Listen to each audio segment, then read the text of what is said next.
Hello বন্ধুরা, সবাইকে আসসালামু আলাইকুম। যে যেখানে আছেন ভালো আছেন আশা করি। এই যে জলপাইয়ের আচার, টক ঝাল মিষ্টি। এখন হচ্ছে জলপাই সিজন, তো আমিও আচার বানাবো ভাবলাম। আর যেহেতু এখন আচারটা সবারই কম বেশি খুবই ভালো লাগে, আমারও বাসায় আমার প্রতিনিয়ত কোনো না কোনো যে সিজনে থাকুক না কেন আমরা একটা না একটা বানানোর চেষ্টা করি। এই যে এখানে আমি মূলত 2 কেজি জলপাই নিয়েছি। তো জলপাইগুলো ভালো করে বটু ভেঙে নিচ্ছি আর এখন ধুয়ে নিব। ভালো করে ধুয়ে পানি ঝরিয়ে নিব।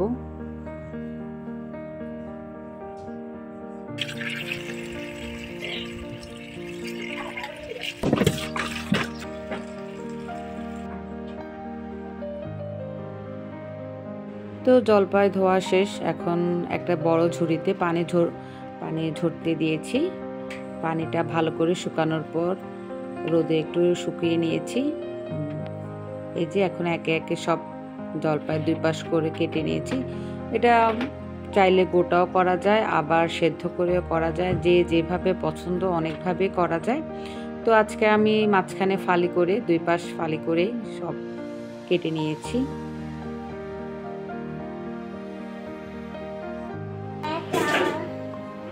আরিয়ানা, তুমি কি জলপাইয়ের আচার বানাতে পারবে আম্মুর সাথে? আম্মুর সাথে অবশ্যই পারবা। মাশাআল্লাহ মাশাআল্লাহ, পারবা।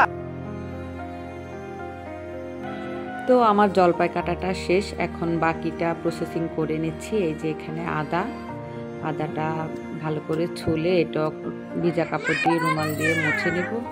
তবে একটা জিনিস খেয়াল রাখতে হবে, কোনো মতে পানি যেন অ্যাড না হয়, সেটা খেয়াল রাখতে হবে।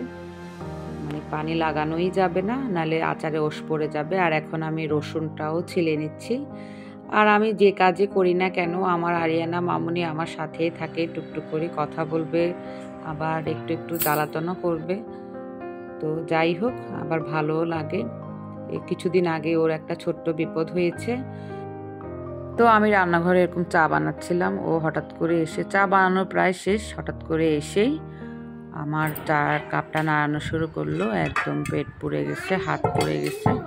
যাক আলহামদুলিল্লাহ, আরও বড় বিপদ হতে পারতো, অল্পের উপর দিয়ে সেরে গিয়েছে।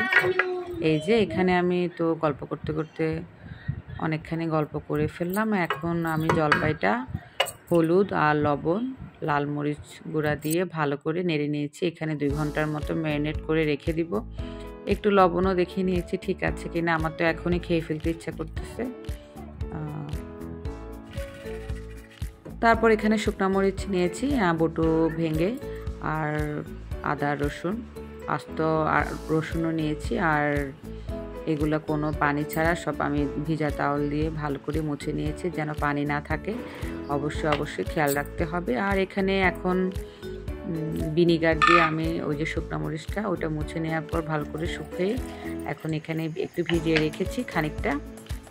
এখানে কিন্তু কোনো পানি নেই, এটা হচ্ছে সিরকা মানে ভিনিগার।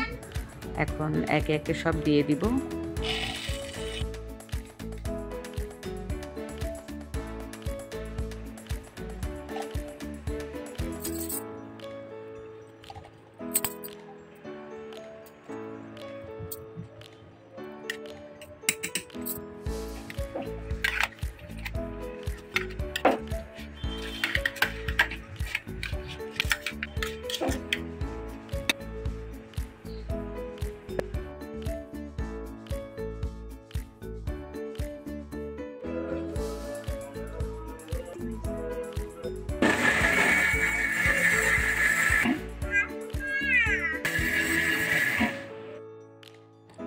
তো ব্লেন্ড করা হয়ে গেল। এই যে দেখতে অনেক লোভনীয় হয়েছে। এখানে আদা রসুন আর খানিকটা লবণও দিয়েছি।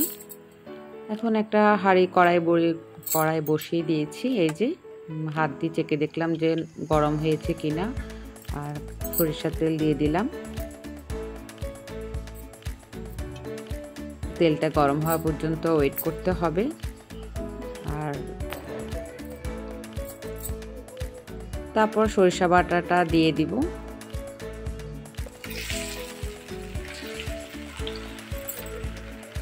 এই যে সরিষা বাটাটা রেডি করেছি, এটা দিয়ে আপনার কাসুন্দিও তৈরি করা যায়।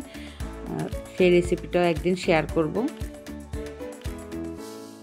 তো এখন একটু লবণ দিয়ে দিলাম, কারণ আমি এমনিতে জলপাইতে লবণ মরিচ সব কিছুই দিয়েছি। তারপর এখন যে বাকি মশলাটা দিয়েছি, এখন এখানে লাল মরিচ, হলুদ গুঁড়ো আর হচ্ছে লবণ দিয়ে দিলাম। তারপর এখন চিনি দিয়ে দিব। চিনি দেওয়ার ফার্স্ট অফ অল কারণ হচ্ছে চিনি থেকে খানিকটা অনেক পানি বের হয়, আবার জলপাই থেকেও, এই জন্য ফার্স্টে চিনি দিয়ে একটু মেখে নিলাম। আসলে আচার রান্নার কাজ যে কোনো মানুষই সবার এক এক নিয়ম ফলো করে, কেউ আগে কেউ পরে। রান্নাবান্না সব একই রকম। এই যে এখন আমি জলপাইটা দিয়ে দিলাম। এই যে দেওয়ার পরে তারপরে অনেকখানি পানি বের হয়েছে, মানে চিনি আর জলপাইয়ের মাখানো যে লবণ পানি ছিল সেটাই। তো নাড়তে শুরু করলাম, এই যে ভালো করে কষিয়ে নিব। কালারটা মাশাআল্লাহ বেশ দেখতে ভালোই লাগছে। এখানে টক ঝাল মিষ্টি আপনারা চাইলে যে যার মতো করে মিষ্টি ঝালটা পরিমাণ বাড়িয়েও দিতে পারবেন, আবার কমিয়েও দিতে পারবেন। এই যে এই আচারটা সারা বছরই সংরক্ষণ করে রাখা যায়। তারপর দেখলাম যে এই যে জলপাইটাও অনেকখানি নরম হয়েছে, মানে সেদ্ধ হয়ে আসছে প্রায়। আর এখন আস্ত গোটা রসুনটা দিয়ে দিলাম।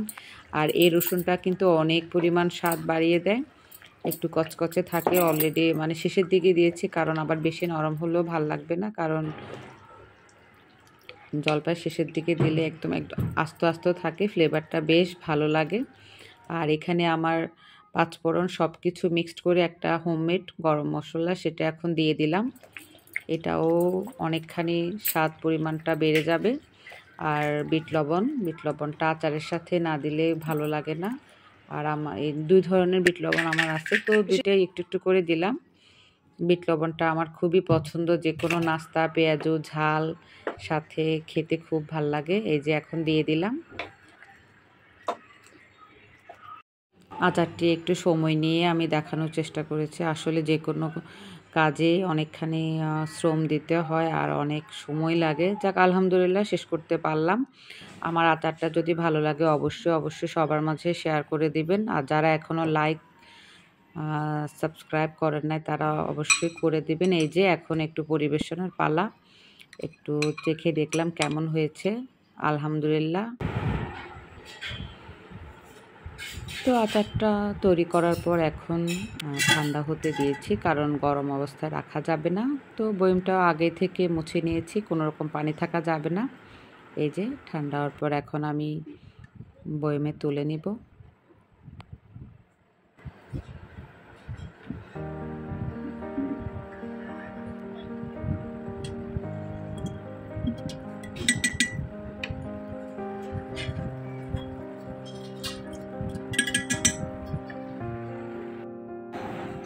যদি আমার এই রেসিপিটি ফলো করেন, বাড়িতে তৈরি করলে অবশ্যই জানাবেন কারটা কেমন হয়েছে। তো সবাই ভালো থাকবেন। আজ এই পর্যন্ত, আবার দেখা হবে নতুন কোনো ভিডিওতে। আল্লাহ হাফেজ।